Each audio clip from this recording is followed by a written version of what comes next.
All right, Xfinity in Texas. This is Legacy, Texas.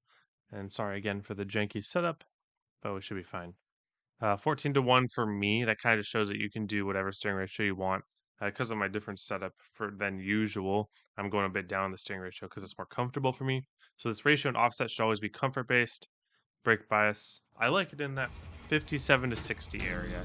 That's kind of where I find my comfort zone there.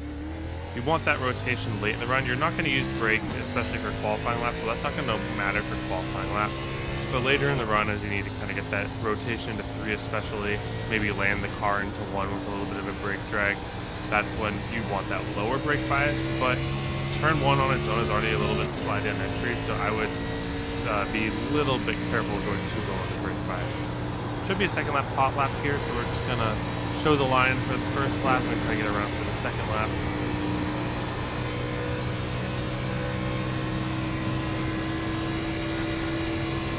So I almost think that a slightly late apex is really good for one, because there's a lot of looseness on entry here, and then there's some big bumps right here.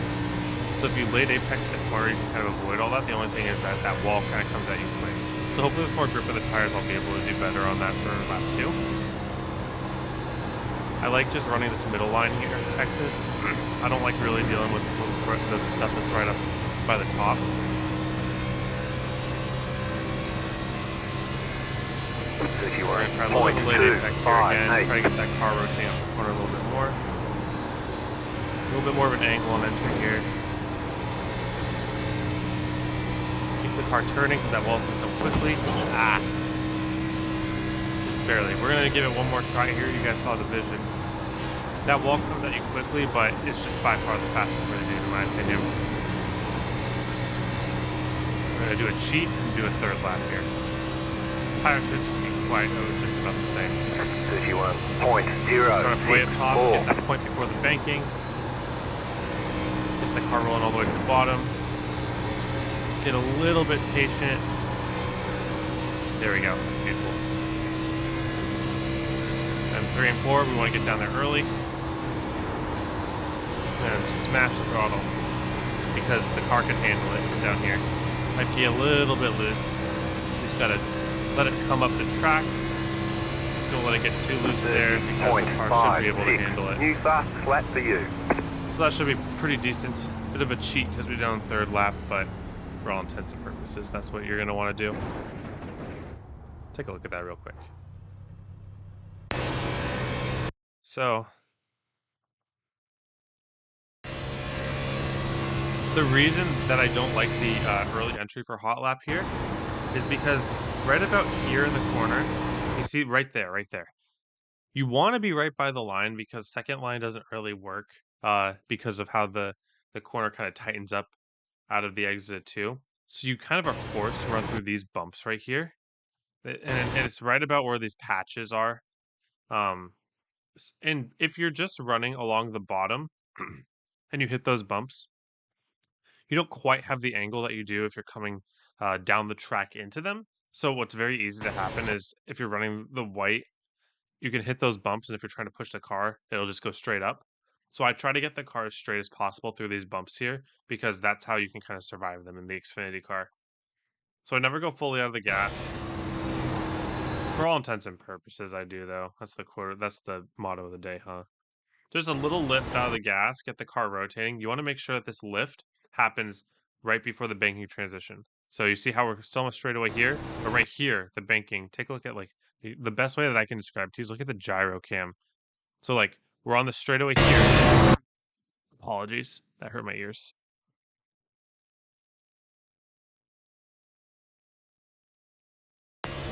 So we're on the straightaway here, and then you'll see the gyro.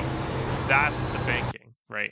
So before this motion happens on the gyro, we want to get off the gas and get the car pointed, because if we wait until here, it's already too late, and we're gonna have to work a lot harder to get the same rotation.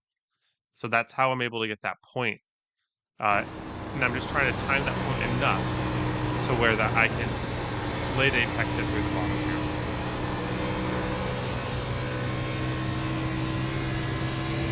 And really the rest of the corner is fairly trivial once you get it set up, right? You get to the bottom, you wait until that you can make a straight line off the corner, until you can kind of start unloading the wheel, and that's when you start pushing the car a little bit. You can see that I tried to push full throttle right here before I was able to unload my wheel, and my car didn't respond to it very well, so I had to cut my losses and go back on it again. Uh, if I waited just a little bit longer, I would have been able to go full throttle and unload the wheel. Okay. So, turn 3 and 4 exactly the same. Let's go back to gyro cam. Take a look at my throttle. See how I was able to get to half throttle before any of that gyro stuff happens. So, I went full out of the throttle there. On my normal pedals, you'll probably see me dragging my brake a tiny bit, but the pedals I'm on right now, it's very hard to do that.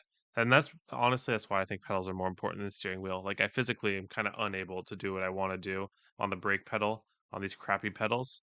So that's food for thought as well. But it's pretty much okay. I'm only doing it for like a split second, so like the amount of benefit I would have gotten from brake dragging is like negligible just about. But it's just good for muscle memory. So straight once you are able to get the nose pointed into the white here, you should just be free to go full throttle because the exit of Texas 34 is pretty wide, so it can kind of handle the car being full throttle as long as you are nose down into this white line. If you are kind of pointed straight ahead and you try to do it, you'll slide up. But if your nose is down, then you can do it. A lot of the same ideas are going to go to the long run here. 1 and 2. Um, Late Apex might still be the play for 1 and 2, to be quite honest with you. Um, you're going to save more tire with the early shallow entry anti-arc into the corner, but at some points in certain races, that just might be too slow, especially on a restart. I never recommend mega saving off of a restart because the track position that you lose, especially in cars that are very aero dependent, is never really worth the tires that you save within like 3 or 4 laps of the green flag. So Texas 1 and 2 here, we can go the anti-arc here. And we can just roll the bottom, and you can see that we're losing quite a bit of time to do this. Yeah. I'm always sliding it a little bit too early, just because I'm used to Texas, regular Texas 1 and 2. But the way that you save tires here, this is going to be a race where you can really just wear either tire depending on how you drive the car, and that's good because it really matters how you set the car up. Let's try to shallow forward. See how I can just roll the white line forever, but I'm just losing because of that bump. I'm not able to push as much as I really want to. I mean, getting the car off the corner a tenth and a half off is honestly maybe convincing to me that you could make this possible. 3 and 4, don't be afraid to go flat out on the gas. Maybe try to keep your right rear from disengaging, but as long as you got that angle into 3 and 4, you're not wasting tires by doing the flat out exit. 1 and 2, though, it's going to be a lot more roll in the corner. Yeah, I like that. It's a little bit hard off the exit. Maybe you have to be a little more patient than that. But that was just about as good as my qualifying attempt too. So that's good to see. So I will save it. I will say that this 1 and 2 is what I'm really focusing on here because this is what's going to save you time. This anti-arc where you basically drive straight into the corner and just roll the white line. This is going to save you tons of tires over doing that late apex line. The late apex line, I'm pretty sure you can push more. And it might be a really good defensive line, but I think that the anti-arc, especially if you have maybe 0.2 of a second buffer behind you to the next guy, that's going to be the play. It looks very counterintuitive. This is how it is in regular Texas too, but it's just like really just chill, riding the white line, not pushing too hard, and then trying to get the car off the corner without having to use too much steering wheel. That's really good on tires and it's really fast. 3 and 4 is where we're starting to dragging the brake a little bit so that we can get the full throttle. So 3 and 4, we can push the 100% throttle because the angle of the turn expands. While as in 1 and 2, it 30.707. contracts. So we have to be more patient. So right here, I'm not just getting to the white line and mashing it. I'm rolling the gas and getting the car to rotate off the corner. It's beautiful. So that's your race line. I'm convinced of it now. You can go late apex later on in the race if you feel like that you can use your tires at that point. Maybe 25 laps into a run. It's like, okay, it's go time. 30.775. You won't be hurt by just rolling like this.